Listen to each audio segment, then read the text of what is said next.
Jai Shriram. Welcome to masala papad. ನಾನು ಅಜಿತ್ ಬೋಪ್ನಳ್ಳಿ. ಈ ಕಾಂಗ್ರೆಸ್ ಪಾರ್ಟಿಲಿ ಒಂದಿಷ್ಟು ಜನ ತುಂಬಾ ಕೆಲಸ ಮಾಡ್ತಾ ಇದ್ದಾರೆ. ಇಲೆಕ್ಷನ್ನು ಅಂತ ಅಲ್ಲ, ಕಾಂಗ್ರೆಸ್ ಟಿನ್ ಪೀಸ್ ಮಾಡಲೇಬೇಕು ಅಂತ ಶಪಥ ತಗೊಂಡಿದ್ದಾರೆ. ಒಂದೊಂದು ಹೇಳಿಕೆಗಳು ಕೂಡ ನನ್ನ ಚಪ್ಪಲೆಲ್ಲಿ ಹೋಯಿತು ಅಂತ ಹುಡ್ಕೋ ಥರ ಜನ ಆ ಕಡೆ ಈ ಕಡೆ ನೋಡಬೇಕು, ಆ ಥರ ಮಾಡ್ತಿದ್ದಾರೆ. ಏನು ಅಂತ ಮಾತಾಡ್ತಾರೋ ಅನ್ನೋದಕ್ಕಿಂತ ಯಾಕೆ ಅಂತ ಮಾತಾಡ್ತಾರೋ ಅಂತ ಅನಿಸೋಕೆ ಶುರುವಾಗಿದೆ. ಮೋದಿ ಸಾಹೇಬರು 400 ಟಾರ್ಗೆಟ್ ಇಟ್ಕೊಂಡಿದ್ರೆ ಈ ಕೈ ಲೀಡರ್ಸು 40 ಟಾರ್ಗೆಟ್ ಇಟ್ಕೊಂಡಿದ್ದಂಗಿದೆ. ಅವತ್ತೇ ಅಪ್ಪನ ಆಸ್ತಿ ಮಕ್ಕಳಿಗೆ ಸಿಗಬಾರ್ದು, ಗೌರ್ಮೆಂಟಿಗೆ ಹೋಗಬೇಕು ಅಂತ ಕಾಂಗ್ರೆಸ್ನ ಓವರ್ಸೀಸ್ ಅಧ್ಯಕ್ಷ ಸ್ಯಾಮ್ ಪಿತ್ರೋಡಾ ಹೇಳಿದ್ದಾಗ ಇದೇ ಚೇರಲ್ಲಿ, ಇದೇ ಬಾಯಲ್ಲಿ, ಇದೇ ಕ್ಯಾಮ್ರಾ ಮುಂದೆ ನಾನು ಹೇಳಿದ್ದು, he is not Pitroda, he is Congress ಕಾ ತಿತಿವಡ ಅಂತ. ಪುಣ್ಯಾತ್ಮ ನನ್ನ ಮಾತನ್ನು ಸುಳ್ಳು ಮಾಡಲಿಲ್ಲ. ಬಣ್ಣದ ಮಾತನಾಡಿ ಜನರನ್ನ ಯಾಮಾರಿಸುವಂಥ ರಾಹುಲ್ ಗಾಂಧಿ ಟಾಸ್ಕ್ ಕೊಟ್ಟರೆ, ಬಣ್ಣ ರೂಪ ಗಾತ್ರದ ವಿಚಾರ ಮಾತನಾಡಿ ತಪರಾಕಿ ತಿಂದ. ಭಾರತದ ಪೂರ್ವ ಭಾಗದವರು ಚೀನಾದವ್ರ ಥರ, ದಕ್ಷಿಣ ಭಾರತೀಯರು ಅಂದರೆ ನಾವು ಆಫ್ರಿಕಾದವ್ರ ಥರ, ಪಶ್ಚಿಮದವರು ಅರಬ್ಬರ ಥರ, ಉತ್ತರ ಭಾರತೀಯರು ಬಿಳಿ ಚರ್ಮದವ್ರ ಥರ ಅಂತ ಹೇಳಿಬಿಟ್ರು. ಬಣ್ಣದ ತಗಡಿನ ತುತ್ತೂರಿ, ಬಿಳಿ ಕೂದಲು ಬೇಕು ಊದಿದರಿ. ಏನು ಹೇಳೋದು ಗುರು. ನನಗೂ ಪಿತ್ರೋಡಾ ಚಿತ್ರ ವಿಚಿತ್ರವಾಗಿಯೇ ಕಾಣೋದು. ನಮ್ಮ ಕಡೆ ಕಾಡಲ್ಲಿ ಸಿಗೋ ಸಿಂಗಳಿಕ ಕೂಡ ಹೀಗೆ ಇರೋದು. ಹಾಗಂತ ಪಿತ್ರೋಡಾ ಸಿಂಗಳಿಕ ಅಂದರೆ ಬೇಜಾರಾಗಲ್ವಾ? ಸಿಂಗಳಿಕಂಗೆ ಎಡಬಿಡಂಗಿ ಸ್ಯಾಮ್ ಪಿತ್ರೋಡಾ ಮಾತು ಮೇಲ್ನೋಟಕ್ಕೆ ಹುಚ್ಚನ ಮಾತು ಅಂತ ಅನ್ನಿಸ್ಬಹುದು, ಆದರೆ ತುಂಬ ಗಂಭೀರವಾಗಿದೆ. ತೀವ್ರತೆ ಬೇರೆದೇ ಇದೆ. ಮೊದಲು ಏನು ಮಾಡಿದ್ರು? ಕರ್ನಾಟಕದ ಏಕೈಕ ಕಾಂಗ್ರೆಸ್ ಸಂಸದ DK ಸುರೇಶ್ ಅವರ ಬಾಯಲ್ಲಿ ದೇಶವನ್ನು ಒಡೆಸುವ ಮಾತನ್ನು ಕಾಂಗ್ರೆಸ್ ಆಡಿಸ್ತು. ಪ್ರತ್ಯೇಕ ದೇಶ ಕೊಡಿ ಅಂತ ಬೊಬ್ಬೆ ಇಟ್ಟರು. ಅದು ವರ್ಕೌಟ್ ಆಗಲಿಲ್ಲ. ಅವರಿಗೆ ಹೊಡೆತವನ್ನು ವಾಪಸ್ ಕೊಡ್ತು. ಜನ ಅದೊಂದು ಮಾತಿಗೆ ರೊಚ್ಚಿಗೆದ್ರು. ಕಾಂಗ್ರೆಸ್ ವಿರುದ್ಧ ಗಟ್ಟಿ ಧ್ವನಿಯಲ್ಲಿ ಮಾತನಾಡೋಕ್ಕೆ ಶುರು ಮಾಡಿದರು. ಚಿ ಥೂ ಅಂತ ಉಗಿದ್ರು. ಹಾಗಾಗಿ ದೇಶನ 2 ಭಾಗ ಮಾಡೋದು ಕಷ್ಟ ಅಂತ ಸ್ಯಾಮ್ ಪಿತ್ರೋಡಾ ಏನು ಮಾಡೋಕ್ಕೆ ಹೋದ? 4 ಭಾಗ ಮಾಡಿಬಿಡೋಣ, ನೀವೆಲ್ಲ ಬೇರೆ ಬೇರೆ ಅಂತ ಹೇಳ್ಬಿಡೋಣ ಅನ್ಕಂಡ. ಅವರು ಚೀನಾದವ್ರ ಥರ, ಇವರು ಈ ಥರ, ಅವರು ಆ ಥರ, ಅರಬ್ಬು, ಹೀಗೆ ಎಲ್ಲ ಥರನೂ ಹೇಳ್ದ. ಬಾಯಿಗೆ ಬಂದಂಗೆ ಮಾತಾಡ್ದ. ಉತ್ತರ ಭಾರತ ಮತ್ತು ದಕ್ಷಿಣ ಭಾರತ 2 ಭಾಗ ಮಾಡೋಕ್ಕೆ ಮುಂದಾಗಿದ್ದ ಕಾಂಗ್ರೆಸ್ ಈಗ ಭಾರತವನ್ನು 4 ಹೋಳು ಮಾಡಬೇಕು ಅಂತ ಮುಂದಾಗಿದೆ. ವರ್ಣಭೇದ ನೀತಿ ಅಂದರೆ ಇದೆ ನೋಡಿ. ಜನಾಂಗೀಯ ನಿಂದನೆ ಮಾಡೋದು, ಭಾರತೀಯರ ಮಧ್ಯ ವ್ಯತ್ಯಾಸವನ್ನು ಹುಟ್ಟುಹಾಕಿ ಜಗಳ ಆಡೋಕೆ ಬಿಡೋದು, ಅಂತರವನ್ನು ಕಲ್ಪಿಸೋದು, ಇದೇ ಕಾಂಗ್ರೆಸ್ನ ಪ್ಲ್ಯಾನ್. ಭಾರತದಲ್ಲಿ ಬೇರೆ ಬೇರೆ ಬಣ್ಣದ, ಬೇರೆ ಬೇರೆ ಗೋತ್ರ ಗಾತ್ರದ ಜನ ಇದ್ದಾರೆ. ನಾನು ತೆಳ್ಳಗಿರೋ ಭಾರತೀಯ, ಇನ್ನೊಬ್ಬ ಬೆಳ್ಳಗಿನ ಭಾರತೀಯ, ಮತ್ತೊಬ್ಬ ಕಂದು ಬಣ್ಣದ ಭಾರತೀಯ, ಮಗದೊಬ್ಬ ಎತ್ತರವಿರೋ ಭಾರತೀಯ. ಭಾರತೀಯರಲ್ಲಿ ಸ್ಟ್ರೈಟ್ ಕೂದಲವರು ಇದ್ದಾರೆ, ಕರ್ಲಿ ಹೇರ್ನವರು ಇದ್ದಾರೆ.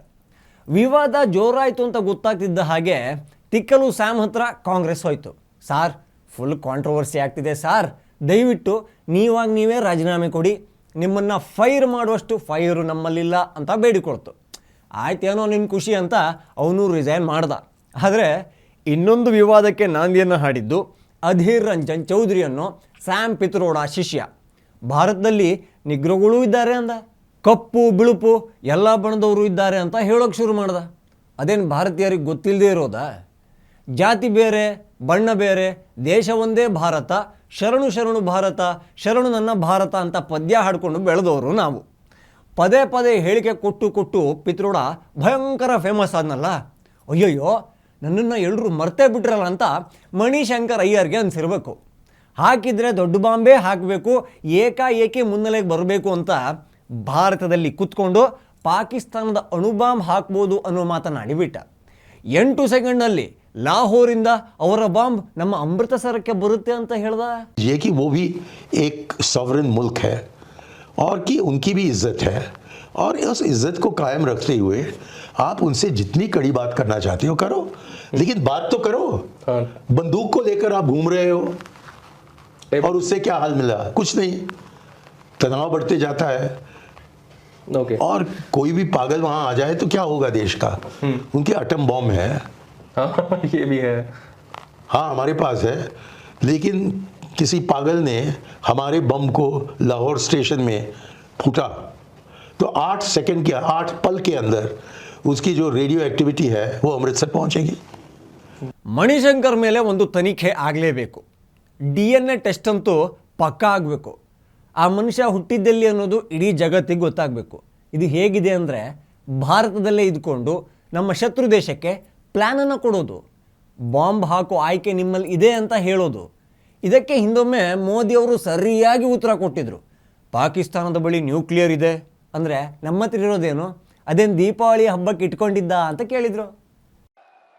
भारत ने पाकिस्तान की धमकी से डरने की नीति को छोड़ दिया. ये ठीक किया ना मैंने? वरना आए दिन हमारे पास न्यूक्लियर बटन है, न्यूक्लियर बटन है, यही कहते थे. हमारे अखबार वाले भी लिखते थे पाकिस्तान के पास भी न्यूक्लियर है. तो हमारे पास क्या है भाई? ये दिवाली के लिए रखा है क्या?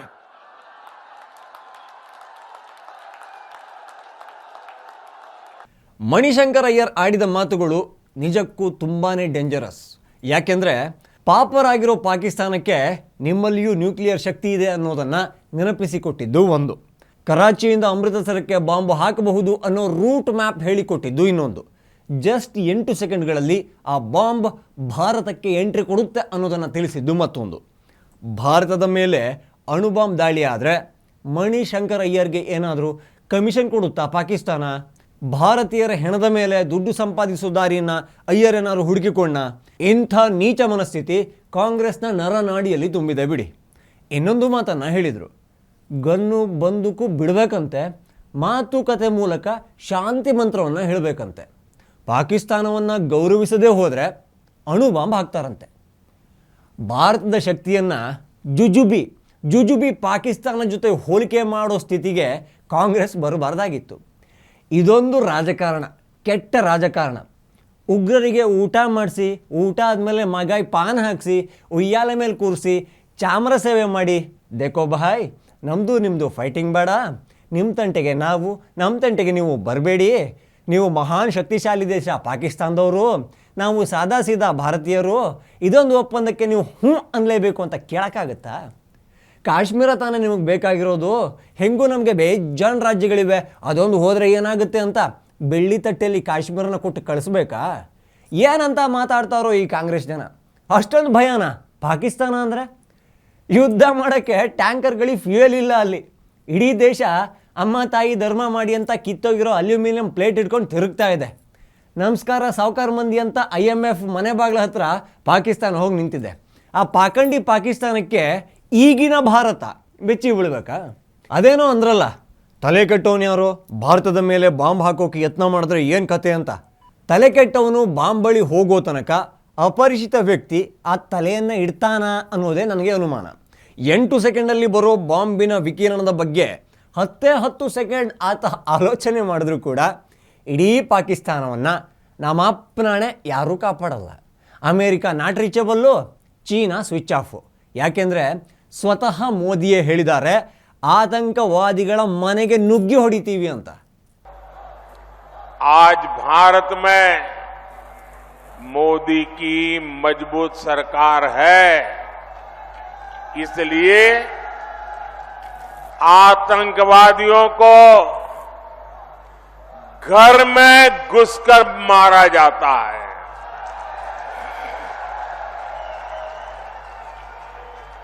ಅಣುಬಾಂಬ್ ಅನ್ನೋದು ತಮಾಷೆಯ ವಿಚಾರ ಅಲ್ಲ, ಅಪಾಯಕಾರಿ ಅನ್ನೋದು ಎಲ್ಲರಿಗೂ ಗೊತ್ತು. ಒಂದು ವೇಳೆ ಭಾರತದ ಮೇಲೆ ಅಣ್ವಸ್ತ್ರ ಪ್ರಯೋಗ ಮಾಡಿದರೆ ಪಾಕಿಸ್ತಾನ ಭೂಪಟದಲ್ಲಿ ಉಳಿಯುತ್ತಾ ಇಲ್ವಾ ಅನ್ನೋದು ಪಾಕಿಸ್ತಾನದವ್ರಿಗೆ ಗೊತ್ತಿಲ್ವಾ? ಖಂಡಿತ ಭಾರತ ಪಾಕಿಸ್ತಾನದ ಬೇರನ್ನೂ ಉಳಿಸಲ್ಲ. ಮೋದಿ ವಿರೋಧಿಗಳು ಇಷ್ಟು ದಿವಸ ಮೋದಿ ಮೇಲೆ ಕೆಂಡಾಕಾರೋಕೆ ನೋಡ್ತಾ ಇದ್ರು. ಈಗ ನೇರವಾಗಿ ದೇಶಕ್ಕೆ ಧಮಕಿ ಹಾಕುವಷ್ಟು ಬಾಲ ಬಿಚ್ಚಿದ್ದಾರೆ. ನ್ಯಾಷನಲ್ ಕಾನ್ಫರೆನ್ಸ್ನ ಅಧ್ಯಕ್ಷ ಫಾರೂಕ್ ಅಬ್ದುಲ್ಲಾ ಪಾಕಿಸ್ತಾನ ಏನೋ ಬಳೆ ತೊಟ್ಕೊಂಡಿಲ್ಲ, ನಮ್ಮ ಮೇಲೆ ಅವರ ಕೆಟ್ಟ ನೋಟ ಇದೆ ಅಂತ ಹೇಳಿದರು. ಹಾಗಿದ್ರೆ ಭಾರತ ಏನು ಬಳೆ ತಟ್ಕೊಂಡಿದೆಯಾ? ಬಳೆ ಅನ್ನೋದು ಈ ಶಕ್ತಿ ಇಲ್ಲದೇ ಇರೋರ ಸಂಕೇತನ? ಮನೆಯಲ್ಲಿ ಅಮ್ಮ ಕೂಡ ಬಳೆ ತೊಟ್ಕೊಂಡು ಎಲ್ಲರಿಗಿಂತ ಹೆಚ್ಚಿನ ಕೆಲಸವನ್ನು ನಿಭಾಯಿಸ್ತಾರೆ ಅಲ್ವಾ? ಯಾವಾಗ ರಕ್ಷಣಾ ಸಚಿವ ರಾಜನಾಥ್ ಸಿಂಗ್ ಅವರು POK ಇದು ಭಾರತದ ಭಾಗ, ಭಾರತಕ್ಕೆ ಸೇರುತ್ತೆ ಅಂದಾಗ ಇವ್ರದ್ದು ರೋದನೆ ಶುರುವಾಯಿತು. ಪಾಕಿಸ್ತಾನದ ಹತ್ರ ಅಣುಬಾಂಬ್ ಇದೆಯಂತೆ, ಅದು ನಮ್ಮ ಮೇಲೆ ಬೀಳುತ್ತಂತೆ ಅಂತ ಫಾರೂಕ್ ಹೇಳಿಬಿಟ್ಟಿದ್ರು. ಅಷ್ಟೊಂದು ಭಯ ಇದ್ದರೆ ಹೋಗಿ ಅಲ್ಲೇ ಇದ್ದು ಸಾಯ್ಬೋದಲ್ಲ, ಇಲ್ಲಿ ಯಾಕೆ ಬಂದು ಸುಮ್ಮನೆ ತಲೆಗೆ ಬಂದಂಗೆ ಮಾತಾಡೋದು ಅಂತ. ನೋಡ್ತಾ ಇರಿ, ರಾಜನಾಥ್ ಸಿಂಗ್ ಅವರು ಹೇಳಿದಂತೆ ನಾವೇನು ದಾಳಿ ಮಾಡಬೇಕಾಗಿಲ್ಲ, ಒಂದು ಗುಂಡನ್ನು ಹಾರಿಸಬೇಕಾಗಿಲ್ಲ, ಪಾಕ್ ಆಕ್ರಮಿತ ಕಾಶ್ಮೀರ ಭಾರತಕ್ಕೆ ಬಂದು ಸೇರುತ್ತೆ. ಈ ಮಾತನ್ನು ಯಾವತ್ತೂ ನೆನ್ಪಿಟ್ಕೊಳ್ಳಿ. POK ಅಂತ ಕರೆಯಲಾಗೋ ಭೂಭಾಗ ಭಾರತದ್ದು. POK ಬಗ್ಗೆ ಎಲ್ಲೆಲ್ಲೋ ಚರ್ಚೆ ಆಗೋದಲ್ಲ, ಭಾರತದ ಸಂಸತ್ತಲ್ಲಿ ಅದು ಚರ್ಚೆ ಆಗುತ್ತೆ. ಪಾಕಿಸ್ತಾನ ನಾವು ಮಾಡೋ ಚರ್ಚೆಯನ್ನು ದೂರ ನಿಂತು ಹೀಗೆ ನೋಡಬೇಕು, ಕೇಳಬೇಕು ಅಷ್ಟೇ. ಅವರ ನಿರ್ಧಾರ ಆಗಲಿ ಅಭಿಪ್ರಾಯವಾಗಲಿ ಯಾವುದು ಕೂಡ ಈಗಿನ ಭಾರತಕ್ಕೆ ಮ್ಯಾಟ್ರ್ ಆಗೋದಿಲ್ಲ. ನಿಮ್ಮಲ್ಲಿ ಅಷ್ಟೊಂದು ದಮ್ಮು ತಾಕತ್ತು ಇದ್ದರೆ ಭಾರತೀಯರಾಗಿ ನೀವು ಪಾಕಿಸ್ತಾನಕ್ಕೆ ವಾರ್ನಿಂಗ್ ಮಾಡಿ, ಭಾರತದ ತಂಟೆಗೆ ಬರಬೇಡಿ, ಭಾರತ ಈಗ ಬದಲಾಗಿದೆ, ಬಲವಾಗಿದೆ, ಆಮೇಲೆ ಆಯ್ಕೊಂಡು ತಿನ್ನೋ ಕೋಳಿನ ಕುಯ್ಕೊಂಡು ತಿಂದ್ರಂತೆ ಅಂತ ತಿಂದುಬಿಡ್ತಾರೆ, ಹುಷಾರು ಅಂತ. TV ವಿಕ್ರಮದ ಎಲ್ಲ ಕಾರ್ಯಕ್ರಮಕ್ಕಾಗಿ ನಮ್ಮ ಚಾನಲ್ನ ಸಬ್ಸ್ಕ್ರೈಬ್ ಮಾಡೋದನ್ನು ಮರಿಬೇಡಿ. ನಿಮ್ಮ ಪ್ರೋತ್ಸಾಹ ಬೆಂಬಲ ಯಾವಾಗಲೂ ಇರಲಿ. ನಮಸ್ಕಾರ. ಟಿವಿ ವಿಕ್ರಮ, ದೇಶ ನಿಮ್ಮ ಕೈಯಲ್ಲಿ. ಈ ಕಾರ್ಯಕ್ರಮ ನಿಮಗೆ ಇಷ್ಟ ಆಗಿದ್ರೆ ಲೈಕ್ ಮಾಡಿ, ಶೇರ್ ಮಾಡಿ. ಟಿವಿ ವಿಕ್ರಮದ ಕಾರ್ಯಕ್ರಮವನ್ನು ನಿರಂತರವಾಗಿ ವೀಕ್ಷಿಸಲು ಸಬ್ಸ್ಕ್ರೈಬ್ ಮಾಡಿ, ಬೆಲ್ ಬಟನ್ ಒತ್ತಿ.